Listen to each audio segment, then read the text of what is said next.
We're going to begin with CBC senior correspondent Susan Ormiston, who, of course, has covered Russian politics. You have interviewed Alexei Navalny as well, so we do appreciate you joining us here on set to talk a little bit more about this. What do you make of the timing of all of this, Susan? It's really hard to know. I mean, you see the pictures of him in court this week, joking with jurists there, saying, maybe you could give me some of your salary because I'm running out of funds here in prison. That was part of his appeal. He was very accessible. He was the hope for youth in Russia who were in opposition to Vladimir Putin. It's a month till the election in Russia, the presidential election, but it's hard to imagine that that's the only, calendar reason why he would die or be killed in prison. It's a very difficult thing. The other thing we should note, though, is he disappeared for a couple of weeks in December, popped up in Moscow, and then was sent even further afield to this penal colony north of the Arctic Circle. So some kind of machination was going on about controlling him further. I want to ask you as well about what you think Alexei Navalny's legacy might be, because you were with him back in 2017 during one of these court proceedings. He knew that what he was doing was not easy, that it was not a clear path, that it was going to be difficult on his family.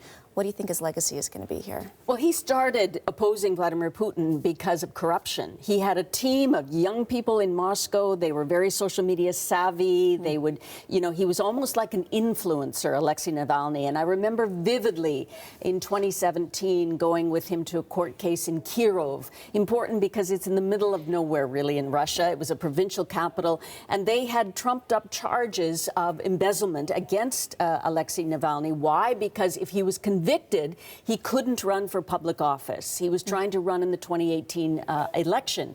He was convicted, but in court he represented himself. He joked with the judge in that case.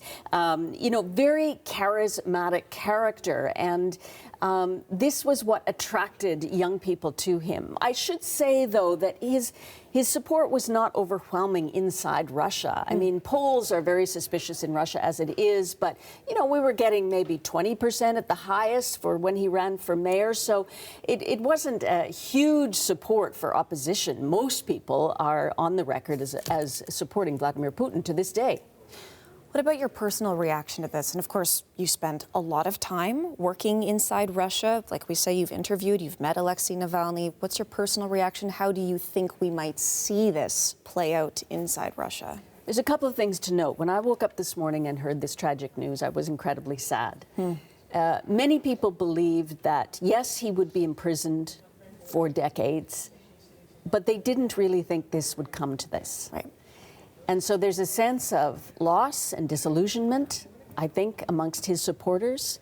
There's also a loss of opposition now fully in Russia, coming up to another vote. Election, yeah. Election vote. Is, a big word for something like that. And so I think people are disappointed, and most of his team are outside Russia now or in exile because of the invasion of Ukraine. And I was shocked to hear from a BBC correspondent who monitors Russian media that there's very little notice of his death in the media today. And then his wife, of course, Yulia, in Munich, catching her breath, saying, I don't think it's true because Vladimir Putin lies, she said, but if it is true, and then she stopped and collected herself. So Yulia in Munich, he has 2 children who are grieving today as well. So there's a personal story. And don't forget that Navalny investigated his own poisoning in a documentary directed by a Canadian, which won the best foreign movie documentary at the Oscars.